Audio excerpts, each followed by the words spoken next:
हरे कृष्णा प्रिय दर्शकों, आज हम गौड़ीय वैष्णव धर्म के एक प्रमुख और महान संत श्रील विश्वनाथ चक्रवर्ती ठाकुर के बारे में जानने जा रहे हैं।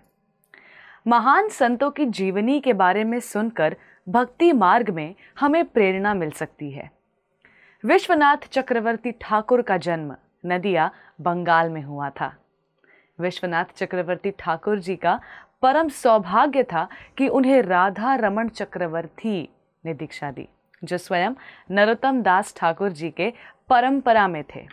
विश्वनाथ के ब्राह्मण माता पिता ने उन्हें उत्कृष्ट शिक्षा प्रदान की।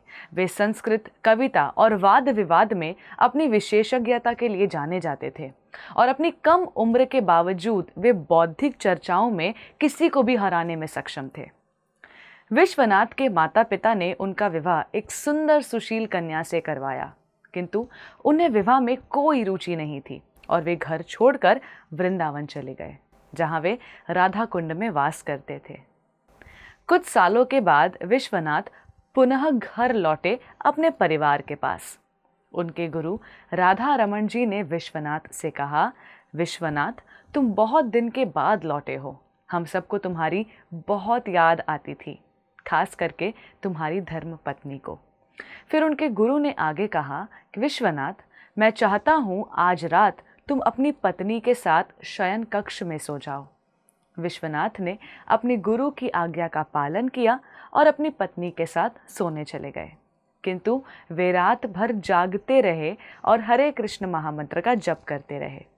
अगले दिन सब जगह ये बात फैल गई। तब उनके गुरुजी ने विश्वनाथ को बुलाया और कहा कि मैं तुमसे बहुत प्रसन्न हूँ कि तुम श्री कृष्ण के अनन्य भक्त हो।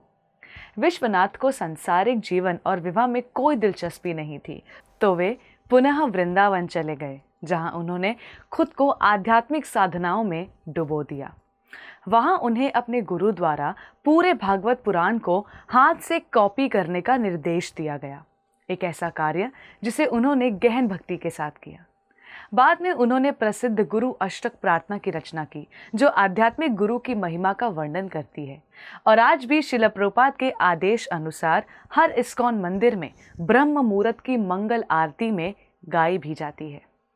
वृंदावन में अपने समय के दौरान श्रील विश्वनाथ ठाकुर जी ने राधा गोकुलानंद और गिरिराज गोवर्धन की पूजा की और अपनी विद्वत्तापूर्ण गतिविधियों को जारी रखा। धार्मिक अवधारणाओं को स्पष्ट करने वाली टिप्पणियां और रचनाएं लिखी। उन्होंने श्री राधा और श्री कृष्ण के बीच शुद्ध प्रेम की प्रकृति के बारे में गलत फहमियों को दूर करने में महत्वपूर्ण भूमिका निभाई है। श्रील विश्वनाथ चक्रवर्ती ठाकुर के कई शिष्य भी थे, जिनमें बलदेव विद्याभूषण भी थे, जिन्होंने उनके मार्गदर्शन में प्रसिद्ध गोविंद भाष्य लिखा है। बलदेव विद्याभूषण जी ने आध्यात्मिक दुनिया में एक गहन विरासत छोड़ी और उन्हें गौड़ीय परंपरा में एक अत्यंत सम्मानित शिक्षक और दार्शनिक के रूप में याद किया जाता है। माघ महीने के वसंत पंचमी के दिन श्रील विश्वनाथ चक्रवर्ती ठाकुर इस दुनिया से चले गए और श्री कृष्ण की नित्य सेवा में लीन हो गए। आज श्रील विश्वनाथ चक्रवर्ती ठाकुर के तिरोभाव दिवस पर हम उनसे ये प्रार्थना करते हैं कि हमें उनकी कृपा प्राप्त हो और भक्ति मार्ग में हमें आगे बढ़ने की दृढ़ता प्राप्त हो और हमारा मनुष्य जीवन सफल हो सके। धन्यवाद। हरे कृष्णा। ऐसे ही और भक्तिमय कार्यक्रमों के लिए देखिए हरे कृष्णा टेलीविजन और इसे प्राप्त करने के लिए आप अपने केबल अथवा DTH ऑपरेटर से संपर्क करें तथा और अधिक जानकारी के लिए आज ही डायल करें 7666 839 839।